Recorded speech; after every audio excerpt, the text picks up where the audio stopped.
sea físico o psicológico, el dolor es positivo. ¿Por qué?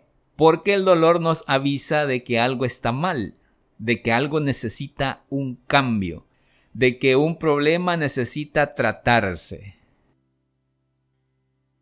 Muy bien, hermanos, sean bienvenidos. Damos hoy inicio a esta serie de temas que van encaminadas dentro de la parte psicológica y también en el área personal, que nos van a ayudar a enfrentar ciertas situaciones, ciertas crisis que a veces llegan a nuestra vida y que, tratándolas desde el área espiritual, nos dan la oportunidad de poder afrontarlas y salir victoriosos para la honra y la gloria de Dios. En el nombre del Padre, del Hijo y del Espíritu Santo. Amén. Padre amadísimo, queremos glorificarte, queremos alabarte y bendecirte.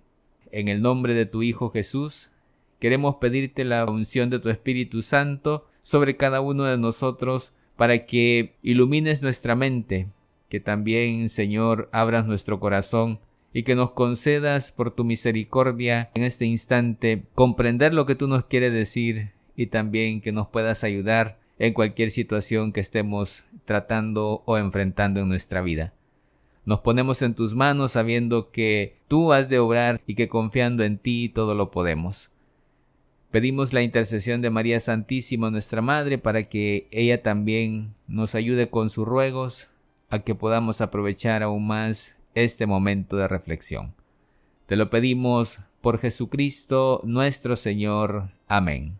En el nombre del Padre, y del Hijo, y del Espíritu Santo. Amén.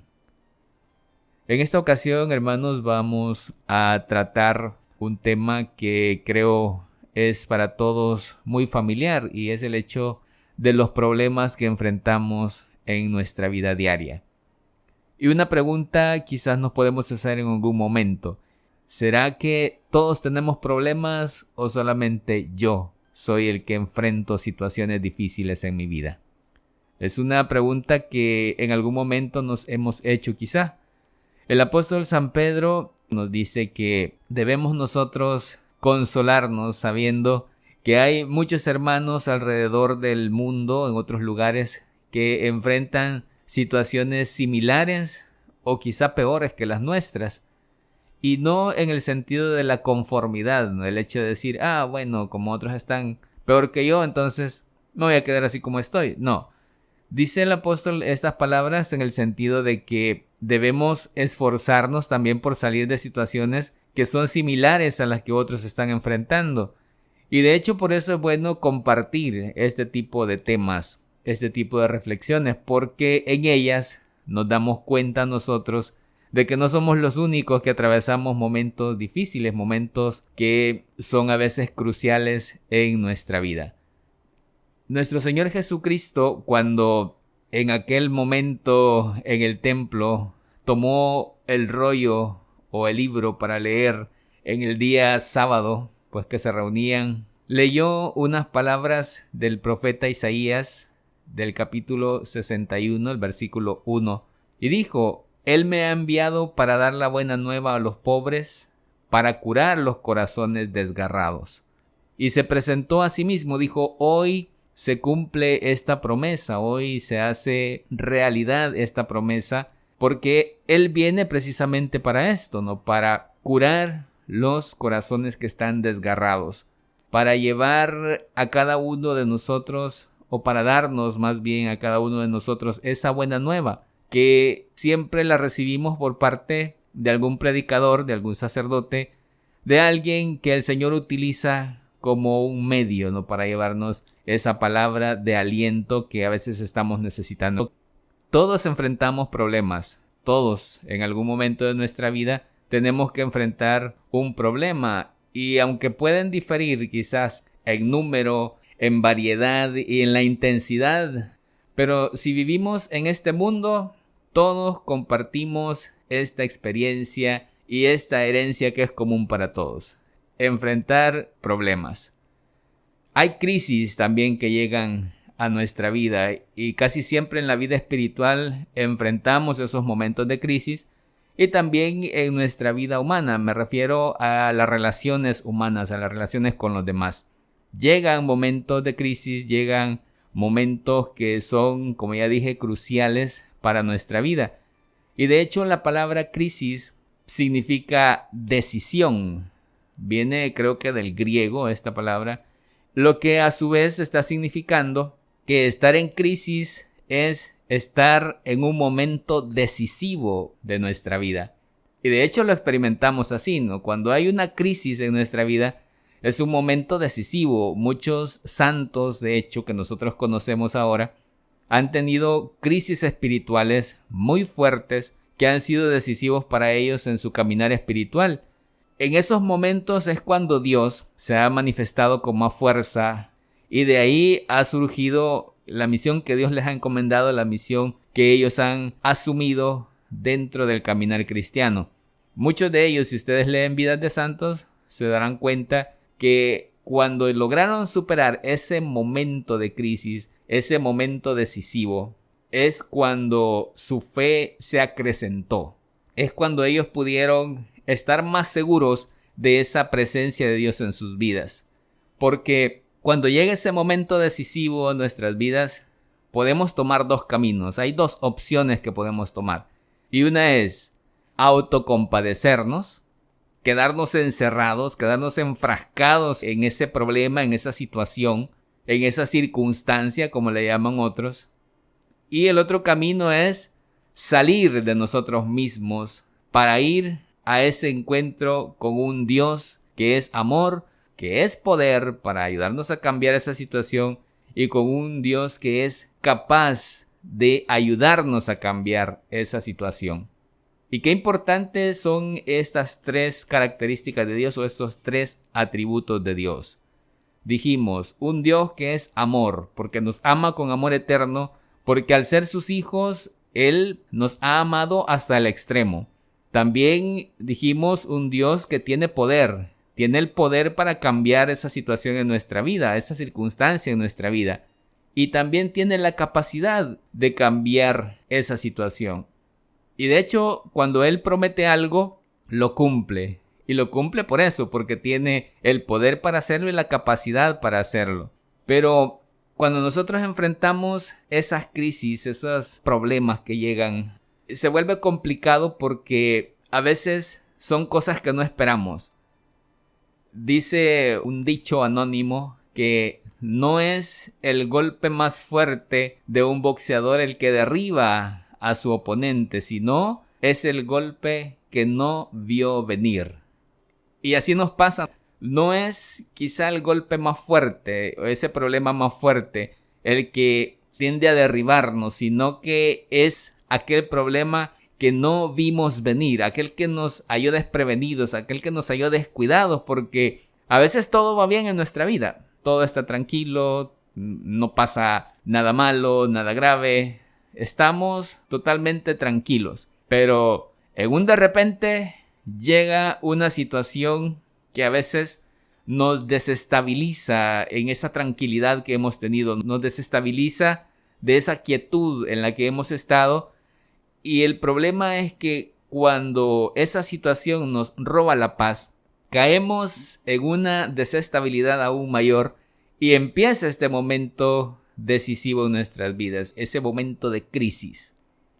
El Catecismo de la Iglesia Católica, en el número 675, al respecto de los problemas, de esas situaciones que a veces enfrentamos, dice que a veces tendemos nosotros a buscar una solución aparente a esos problemas y lo hacemos mediante el precio de la apostasía, o sea, de negar nuestra fe, pues en otras palabras, eso significa apostasía, negar nuestra fe, negar incluso al mismo Dios, porque buscamos la solución en algo que no es Dios, fuera de nuestro Dios, buscamos soluciones aparentes. ¿Y a cuántos nos ha pasado esto? Cuando enfrentamos un problema, estamos enfrentando una circunstancia difícil en nuestra vida, quizá la primera opción que tomamos no es Dios, es algo fuera de Dios. Llámese como usted quiera, algunos a veces buscan ayuda espiritual entre comillas, porque van donde un curandero, donde un brujo, donde alguien que le lea las cartas, donde alguien que le pueda leer el café, que le lean la mano y todo eso que algunos hacen, ¿no? Para supuestamente adivinarnos el futuro. Y vamos a esas fuentes que no son fuentes de agua viva, sino que son cisternas agrietadas, como la llama nuestro mismo Dios en su palabra, que nos ofrecen esa solución aparente a esos problemas. Y tendemos pues hasta esto, a negar al mismo Dios porque nos sentimos desesperados. Y esa palabra también es clave, porque la desesperación o la desesperanza es haber perdido ya la esperanza. Hay un dicho que la gente maneja mucho aquí en mi país y dicen que la esperanza mantiene al tonto. Pero esa es mentira.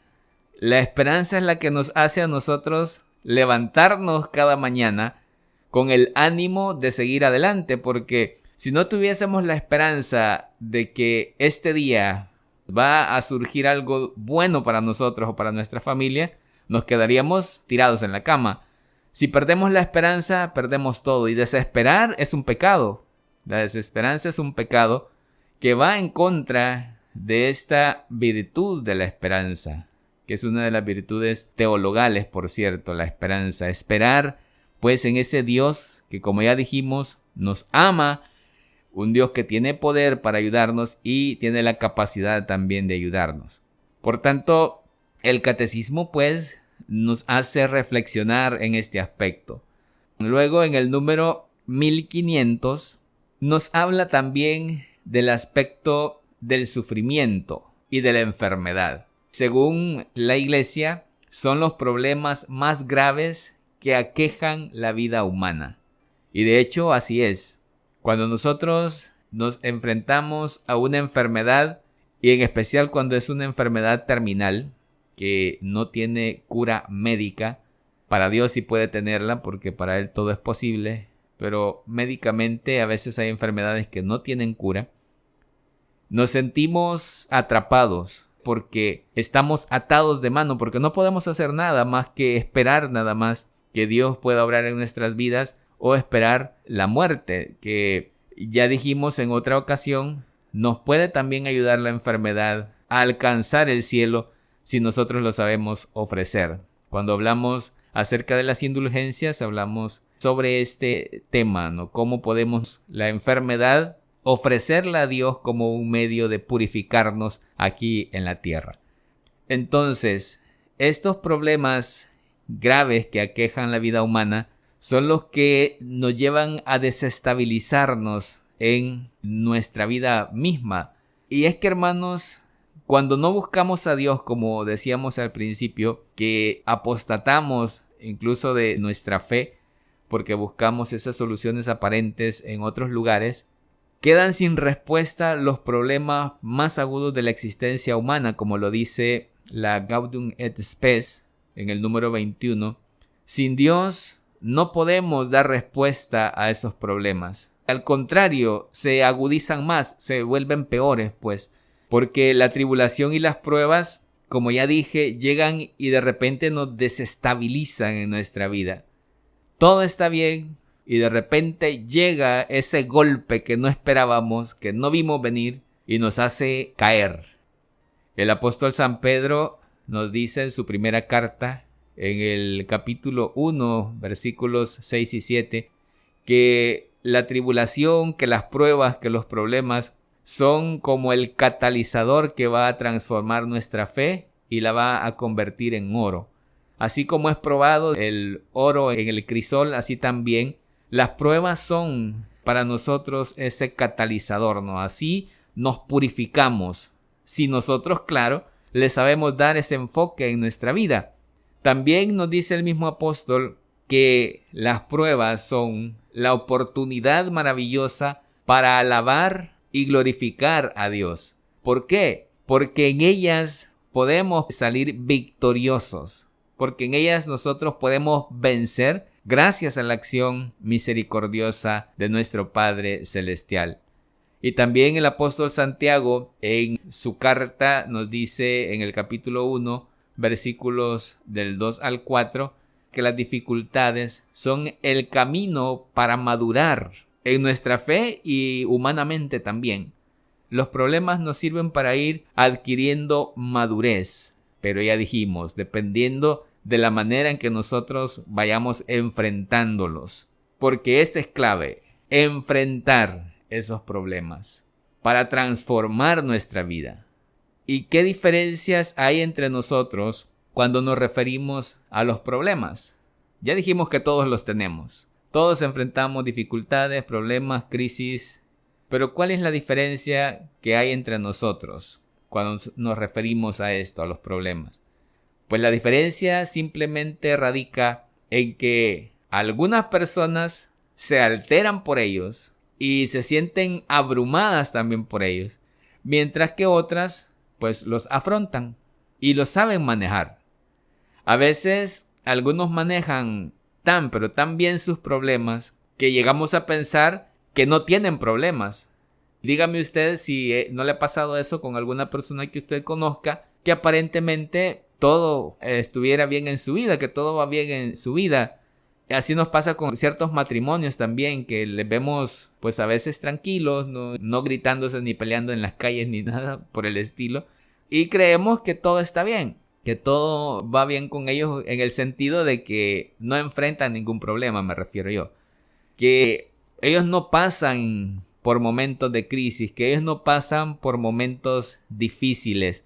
Y también personas que no precisamente sean matrimonios, que los vemos siempre muy serenos, a veces incluso personas que se ven muy alegres todo el tiempo y creemos que ellos no pasan ninguna situación difícil. Y uno de los principales objetivos de la parte psicológica o la psicoterapia que se llama, es ayudar a personas, matrimonios, a familias que tienen problemas para que ellos a la vez se ayuden a sí mismos. Eso significa que ellos son los que tienen que reconocer y ponerse en contacto con sus problemas. Como ya dijimos, afrontarlos o enfrentarlos. Examinar las alternativas que se pueden seguir y tomar una decisión y cumplirla para que la vida continúe, para que la vida siga su camino. Esa crisis, como ya dijimos, es ese momento de decisión. Normalmente lo que ocurre es que dentro de cada individuo, pues todos somos diferentes, como ya dijimos. Dentro de cada matrimonio, igualmente, porque todos somos diferentes, pues cada matrimonio también es diferente. O dentro de la familia, que somos también distintas, ha habido una ruptura en el funcionamiento y se debe considerar alguna acción que vaya encaminada a corregir esa ruptura que se ha dado. La confusión y la pérdida de confianza es algo que va a acompañar, ¿no?, en la situación de un problema.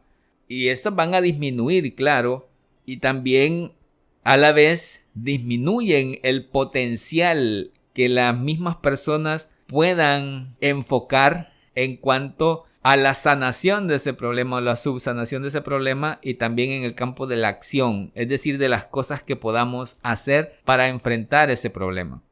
Las personas que se ven abrumadas por sus problemas generalmente pierden el control de sí mismas y al final terminan siendo dominadas por los problemas. Con la pérdida del control empiezan a sentirse que son impotentes y viene esa desesperación que ya dijimos que es un pecado contra la esperanza, y aparece la ansiedad también, aparece la famosa depresión. Y así empiezan a bloquear todavía más la lógica que va acompañada con el raciocinio, o sea, el poder de la razón. Y empiezan algunos a ser presas ya del pánico y empiezan a buscar esas soluciones rápidas e inmediatas que ya nos habla el catecismo en el número 675. Al final, como estas soluciones inmediatas en realidad no existen, es algo que nada más es un invento de otras personas para obtener ganancias económicas. Desgraciadamente, pues utilizan esas estrategias. Como estas no llegan, estas soluciones rápidas no llegan, llega la desesperanza, llega la desesperación. Y cuando nos desesperamos, es peor. Cuando nos desesperamos, los seres humanos tendemos a tomar decisiones equivocadas. Ciertamente, nosotros somos muy ingeniosos a la hora de inventar toda clase de métodos para poder escapar y evitar problemas. El ser humano tiene esa capacidad y una creatividad también para poder evitar y escapar de problemas. Es necesario que de vez en cuando dejemos nuestros problemas a un lado en este sentido, pero que esto no sea siempre así, porque también eso es peligroso. Cuando tendemos a dejar así los problemas a un lado, lo voy a dejar aquí de todas maneras, pues ¿para qué? Los empiezo a dejar a un lado, lo empiezo a dejar a un lado, se empieza a convertir en un problema aún mayor. Por eso ya dijimos, lo mejor es enfrentarlos, afrontarlos. De vez en cuando sí es bueno apartar esos problemas, pero no olvidarnos de que están ahí y que en algún momento hay que enfrentarlos. Porque generalmente tomamos decisiones irracionales en esos momentos y así vamos acumulando una mala decisión tras otra mala decisión tras otra mala decisión cuando nos desesperamos. Y empiezan a dominarnos los pensamientos y los sentimientos negativos. Y entonces empezamos a actuar de una forma irracional. Empezamos a actuar como por impulsos, ¿no? Así por instinto. Y de una forma descontrolada. Y empezamos a caer en una especie de neurosis. Las personas neuróticas son aquellas personas que tienen altos niveles defensivos. Es decir, que tienen problemas para relacionarse consigo mismos. Y como no se pueden relacionar consigo mismos, pues también les cuesta relacionarse con los demás. Es una persona que está atrapada en una red de relaciones que inconscientemente van dañadas desde la niñez. Y eso lo va cada día atrapando más y más hasta que llega a perder su libertad, en el sentido de que en su desesperación y en su desconfianza de todo, pues está tomando siempre malas decisiones y malas decisiones.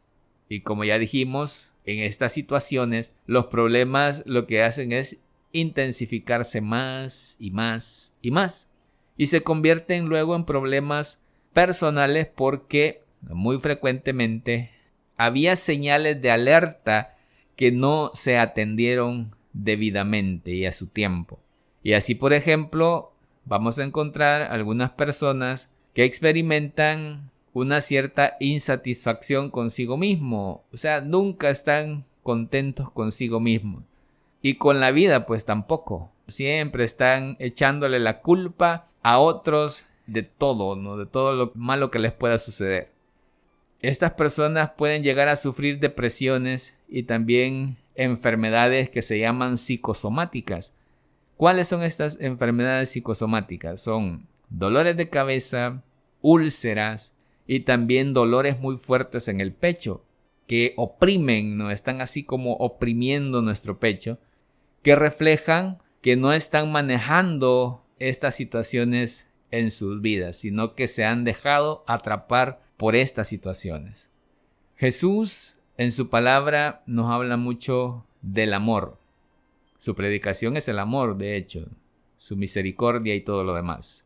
Hay algo también que debemos recoger de la palabra de Dios, y es que el amor a nosotros mismos es necesario. El mismo Señor lo dijo, ¿no? Hay que amar a los demás en la medida que nos amamos a nosotros mismos. Y ese amor a nosotros mismos debe ser primero sanado para que sea un amor genuino y un amor que vaya siempre con miras a que hacer el bien, ¿no? A los demás. Porque, claro, siempre nos deseamos el bien a nosotros mismos.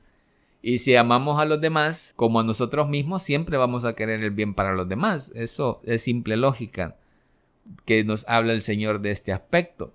Pero sí hay que cultivar esta parte del amor a nosotros mismos, sin llegar a los extremos, claro, que vayamos a ser ya luego egocéntricos y todo lo demás. Una persona se considera neurótica cuando tiene poca tolerancia hacia la frustración. O sea, tiene dificultad para adaptarse a los cambios o a las decepciones que siempre vamos a tener en nuestra vida. Y no son capaces de asumir que la vida no es como a nosotros nos gustaría que fuera. Viven frustradas por eso y están siempre decepcionados de la vida porque no es como ellos la quieren. Y eso sabemos que es imposible. Nunca vamos a tener una vida como nosotros la quisiéramos tener. Eso, bueno, no sé si habrá alguien que la tenga, no así exactamente como la quisiera, hecha a su medida, sino que vamos nosotros adaptándonos a esa vida y Dios mismo, como ya lo dijimos, es quien nos ayuda a ir encontrando esas respuestas a los problemas y a las situaciones que vamos enfrentando en nuestra existencia humana. Y a través de esa acción de Dios es que nosotros podemos hacer de esas pruebas una victoria y también, como lo mencionábamos, una oportunidad maravillosa para alabar y glorificar a nuestro Dios. Y así podemos ver, por ejemplo, matrimonios que están en muchas ocasiones descontentos en sus matrimonios debido a esa insatisfacción que experimentan dentro de la vida marital. Y empiezan, pues claro, uno de ellos o ambos a mirar a otras personas, o viene por otra parte aquellos que se dedican más bien de una forma exagerada a otras cosas. Y estas pueden ser aún cosas santas y cosas buenas. Me refiero a que a veces dentro del matrimonio, pues como se está experimentando este tipo de insatisfacción y no queremos enfrentar ese problema, lo que hacemos es escapar. Y lo hacemos incluso dentro de cosas que aparentemente son buenas. Por ejemplo, el servicio dentro de la iglesia. Y así, ¿cuántas personas hay que a veces se la pasan en la iglesia sirviendo todo el tiempo porque no quieren estar en sus casas? No quieren enfrentar los problemas que tienen en sus casas. Entonces, mejor me voy. Mejor me voy de aquí y me voy a refugiar allá y dejo los problemas en casa. Esa es la mentalidad de algunos. Yo he conocido casos así, por eso lo digo. Personas que, bueno, como no quieren enfrentar esas situaciones en sus hogares, lo que hacen es mejor pasar metidos en la iglesia todo el tiempo. Entonces, estamos haciendo algo aparentemente bueno, ¿no? Y decimos, no, pero yo estoy haciendo algo bueno, yo estoy en la iglesia sirviendo todo el tiempo, y mucha gente así lo dice también, ¿no? Si ella o él están ahí siempre sirviendo todo el tiempo. Pero en realidad lo que están haciendo es escapar de esas situaciones o de esas circunstancias que están ahí presentes en sus casas y que nunca van a llegar a una solución si seguimos haciendo esto, si no los enfrentamos. También hay niños que a veces reclaman atención porque caen en un estado como de rebeldía. Otros se aíslan por completo, no se relacionan con sus compañeros o a veces si lo hacen, pues lo hacen de una forma violenta. Y lo que hacen es reflejar esas dificultades que se están viviendo dentro del seno familiar.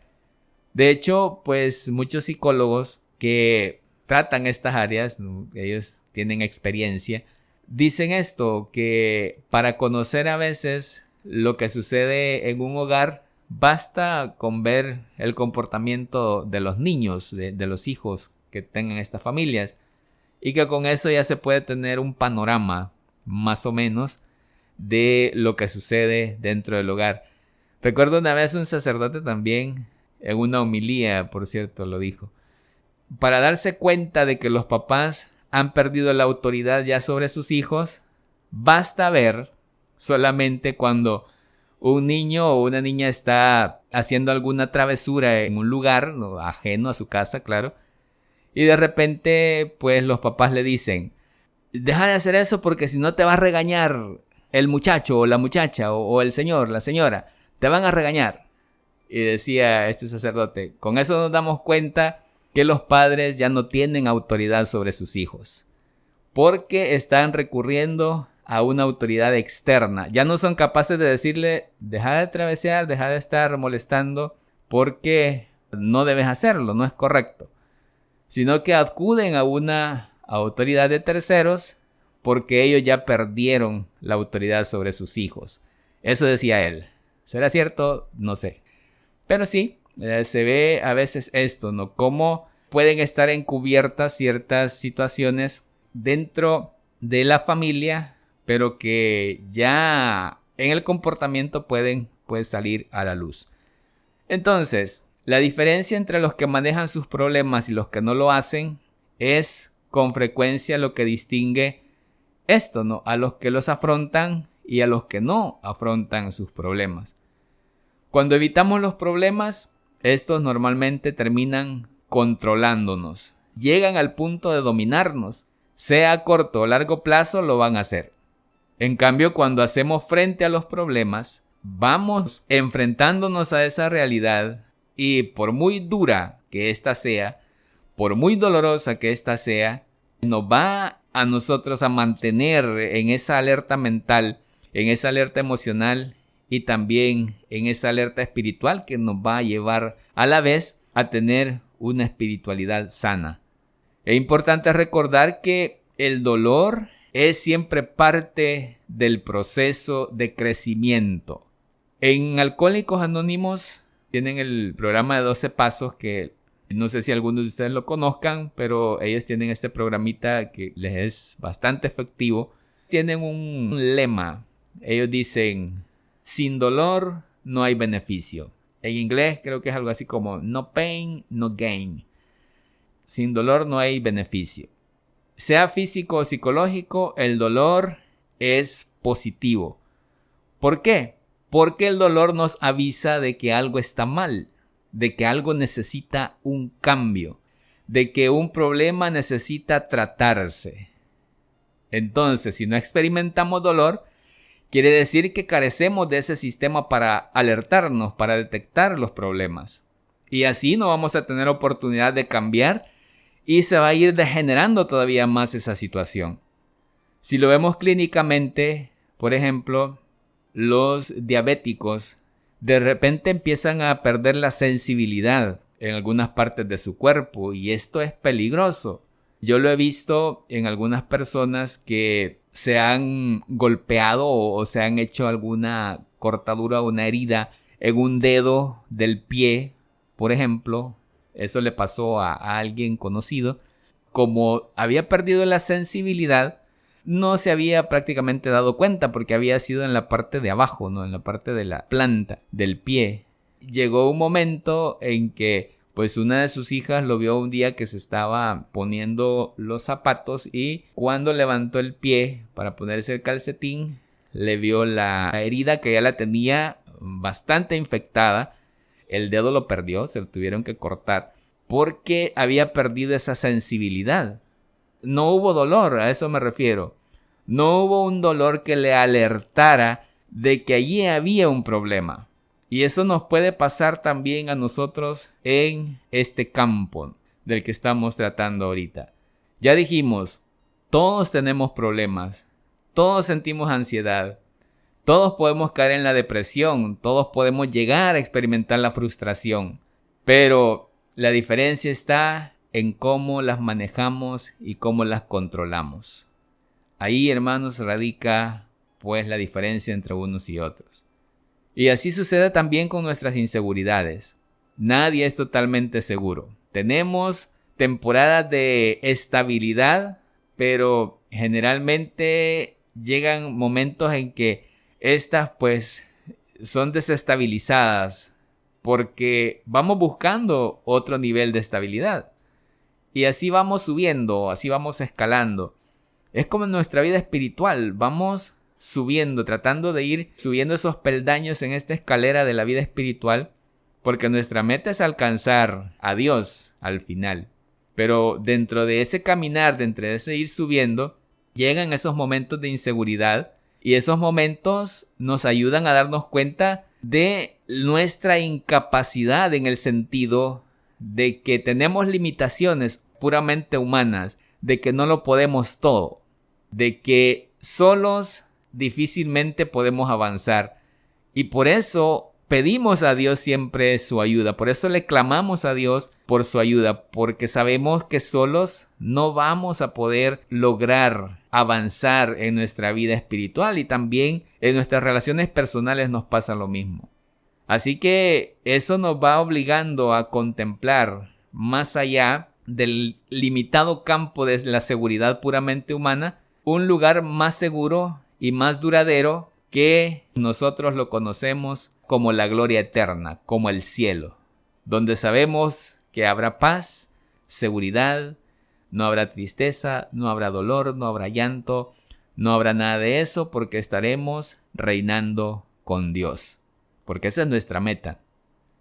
Entonces, reconocer nuestras inseguridades y relacionarnos con ellas nos ayuda a conocernos a nosotros mismos y nos va estimulando a un mayor crecimiento.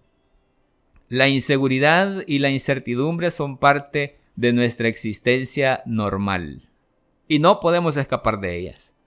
Lo que cuenta es cómo las vamos manejando, cómo logramos desarrollarnos y madurar a través de ellas. Ya lo dijimos, el apóstol Santiago nos habla de esto. El camino para madurar, pues son las dificultades. De esa forma vamos nosotros haciendo más fuerte nuestra fe y vamos madurando en ella. Es un proceso que vamos a ir enfrentando siempre en toda la vida. Pues los que ya tenemos algo de recorrido, que ya tenemos varios añitos, nos damos cuenta de esto. De que esto no termina, pues va siempre en ese proceso dinámico. Vamos enfrentando nuevos retos, nuevos problemas, nuevas situaciones y pues ahí vamos avanzando, ahí vamos madurando en la fe. En la parábola de los talentos, el maestro da 5 talentos a un siervo, le da 3 a otro, le da 1 a un tercero. Y cuando vuelve de su viaje, si ustedes recuerdan, les exige la parte contable. ¿Cuánto ganaron? Y nos dice la palabra que el que tenía 5 ganó 5, el que tenía 3 aumentó también los suyos en 3 más, y el que recibió un talento pues lo enterró, se lo entregó al maestro así, tal cual él se lo dio, porque tenía miedo de perderlo. El maestro alabó a los 2 primeros, pero al tercero lo reprendió. ¿Por qué? Porque tuvo miedo. Miedo de ponerlo a trabajar. Si nos da miedo afrontar la vida, tenemos la posibilidad de perder la misma vida. Si la inseguridad nos domina, huimos de la vida.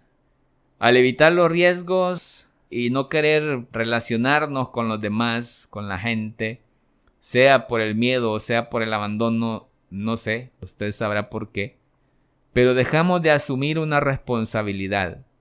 Y el resultado es que nos vamos volviendo más incapaces y perdemos la confianza en nosotros mismos.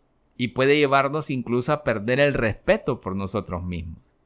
Así que ante nuestros problemas, siempre es importante ser conscientes de esa presencia de Dios dentro de nosotros. ¿Por qué? Porque debemos cultivar la confianza. Un momento de crisis es un momento de duda. Un momento de problemas es un momento de duda. Y ante esa duda hay que generar más confianza, hay que confiar más en Dios.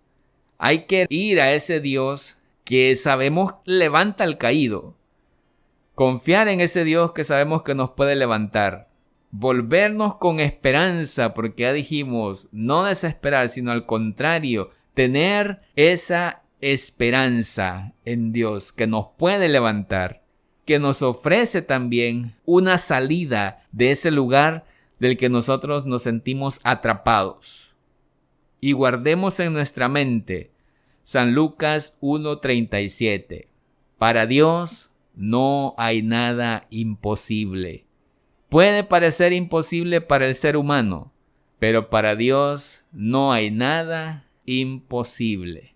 Así que aquí cierro esta reflexión, teniendo presente, hermanos, que Dios siempre sabe sacar algo bueno de las cosas malas. Que la confianza en Dios se engendra confianza en nosotros mismos para manejar nuestras dificultades. Y que Dios nos ha dado a cada uno de nosotros, nos ha dotado con el potencial necesario para dirigir nuestras vidas y debemos usar eso que Él nos ha dado. Esa es la invitación, hermanos, a poner siempre nuestra confianza en el Señor, que Él nos ayude, que Él nos conceda siempre esas gracias como lo pedimos en cada ocasión y que nuestra Madre Santísima también ruegue e interceda por nosotros para que el Señor nos dé esas herramientas espirituales que nos ayuden a ir venciendo cada una de las dificultades que enfrentamos en nuestra vida. Y a nuestra Madre le decimos: Dios te salve María, llena eres de gracia, el Señor es contigo. Bendita eres entre todas las mujeres y bendito el fruto de tu vientre Jesús. Santa María, Madre de Dios, ruega por nosotros pecadores, ahora y en la hora de nuestra muerte. Amén. En el nombre del Padre, y del Hijo, y del Espíritu Santo. Amén.